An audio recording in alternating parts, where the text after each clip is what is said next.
ಒಂದು ಬಿಸಿಲು ತುಂಬಿದ ಬೇಸಿಗೆ ಕಾಲದಲ್ಲಿ ಕಾಡಿನ ಎಲ್ಲಾ ನದಿಗಳು ಮತ್ತು ಕೆರೆಗಳು ಒಣಗಲು ಶುರುವಾದವು.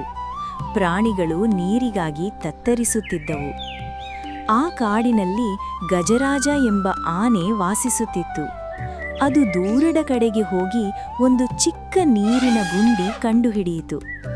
ಇದು ಸಾಕಾಗುವುದಿಲ್ಲ, ಆದರೆ ನಾನು ಇದನ್ನು ನನಗಾಗಿ ಉಳಿಸಿಕೊಳ್ಳಬಹುದು ಎಂದು ಅದು ಯೋಚಿಸಿತು. ಅದೇ ಸಮಯದಲ್ಲಿ ಒಂದು ಚಿಕ್ಕ ಹಕ್ಕಿ ಬಂದು ಕೇಳಿತು, ಗಜರಾಜ, ನನಗೆ ಸ್ವಲ್ಪ ನೀರು ಕೊಡುತ್ತೀಯಾ? ನಾನು ಬಹಳ ಬಾಯಾರಿದ್ದೇನೆ.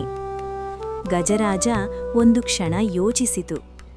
ನಾನು ಇದನ್ನು ಹಂಚಿಕೊಂಡರೆ ನನಗೆ ಸಾಕಾಗದೆ ಹೋಗಬಹುದು ಎಂದು ಮನಸ್ಸಿನಲ್ಲಿ ಅಂದುಕೊಂಡಿತು.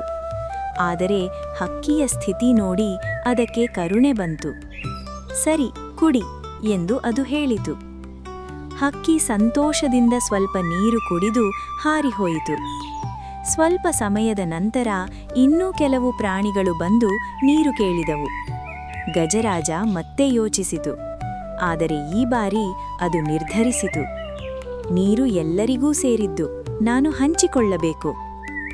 ಎಲ್ಲ ಪ್ರಾಣಿಗಳು ಒಂದೊಂದಾಗಿ ಬಂದು ನೀರು ಕುಡಿದವು. ಆ ರಾತ್ರಿ ಮಳೆ ಶುರುವಾಯಿತು.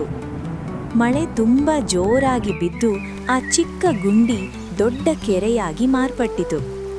ಎಲ್ಲ ಪ್ರಾಣಿಗಳು ಸಂತೋಷದಿಂದ ಕೂಗಿದವು. ಹಕ್ಕಿ ಬಂದು ಹೇಳಿತು, ನೀನು ಒಳ್ಳೆಯ ಹೃದಯದಿಂದ ನೀರನ್ನು ಹಂಚಿಕೊಂಡದ್ದಕ್ಕೆ ಪ್ರಕೃತಿ ನಿನಗೆ ಬಹುಮಾನ ಕೊಟ್ಟಿದೆ. ಗಜರಾಜ ನಗುತ್ತ ಹೇಳಿತು, ಹಂಚಿಕೊಳ್ಳುವುದೇ ನಿಜವಾದ ಸಂತೋಷ. ಈ ಕಥೆಯ ನೀತಿ: ಹಂಚಿಕೊಳ್ಳುವ ಹೃದಯಕ್ಕೆ ಸದಾ ಒಳ್ಳೆಯ ಫಲ ಸಿಗುತ್ತದೆ.